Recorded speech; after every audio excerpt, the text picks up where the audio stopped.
I think I will be right now going into the basics of the jungle tracking. I will be giving some tips on how to actually jungle track properly, okay?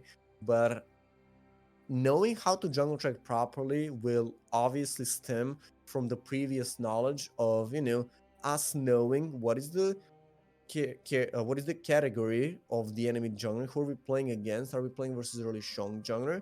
Are we playing versus a really weak jungler? Or are we playing versus neutral jungler? Because that information alone will help us with jungle tracking, right? Because if you're playing versus Evelyn, you will definitely be able to assume, right, that she's probably going to go for the full clear and then show maybe for the Skull Crab or the ganks, right? Then if you're playing Lee Sin or whoever, right, well, maybe then you want to start over here. Boom, take your three camps, maybe blue, grump, red buff, right? And if you can assume correctly that she's gonna be doing this with asking your mid laner to place a ward over here at 120, you will be able to tell if your assumption is correct. If your assumption is not correct, okay, it's fine, right? Like, not every single time they will do the same stuff, and that's completely fine. League of Legends is a very fluid game, and thus you need to adapt to what's happening at the current moment, right?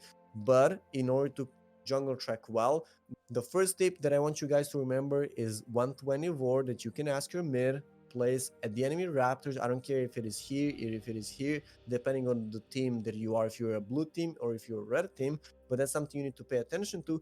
Or if you're in lower divisions, you're usually going to be able to sneak out the ward over here, place it around the 50th second as a jungler, then recall, take the Oracle lens, right? And then go base and then pretty much start wherever you decided you were gonna start into the first place, okay? That's gonna be the first tip. The second tip is way more easier, pretty straightforward tip. It's it's pretty much reading the information that map is going to be giving you at a certain moment. Well, what I mean by that? Well, if the enemy bot lane is obviously showing first, boom, then we can assume for sure that the enemy junglers has started here, right? Boom.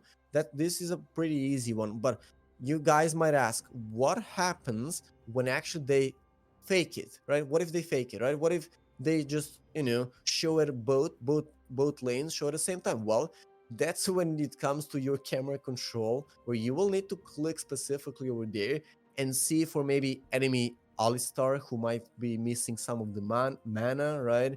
Or enemy ADC missing the mana or some HP, or maybe enemy top lane. This is the biggest clues you will be able to search for, but obviously, sometimes it's very unreliable, especially once you start climbing to diamond and above, to actually only look at the lanes, because people will also be doing the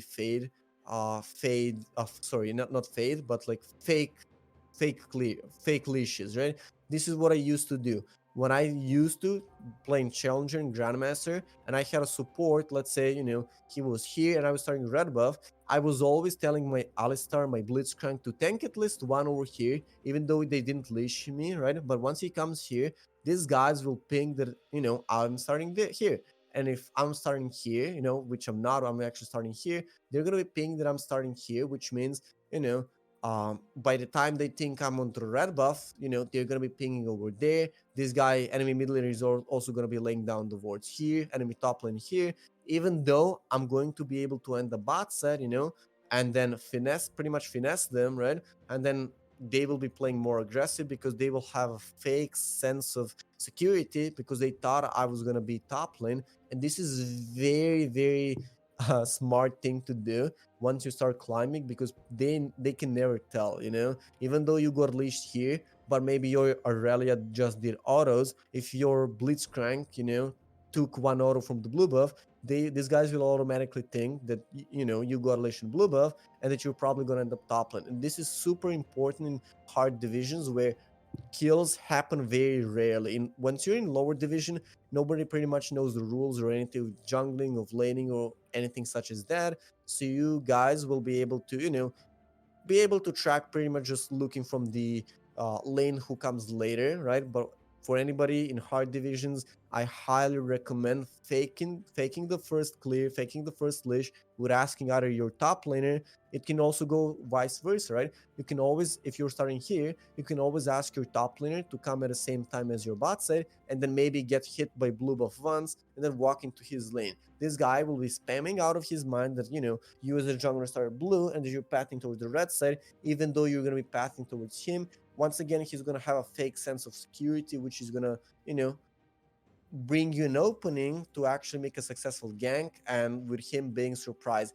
I actually had like challenger bot set at one point when I played Shaco at a time in challenger and grandmaster, high grandmaster, where I pretty much started the blue buff with my boxes and stuff, and then like I just said boom, just fake glitch this, and these guys had no clue and had fake sense of security. I did my 3 camps here, red buff, skip everything else, skip Krugs, skip Raptors, went here. They were playing extra aggressive because they thought they could do, right? I jumped the wall, boom, from in challenger grandmaster. This one gank pretty much ends the game.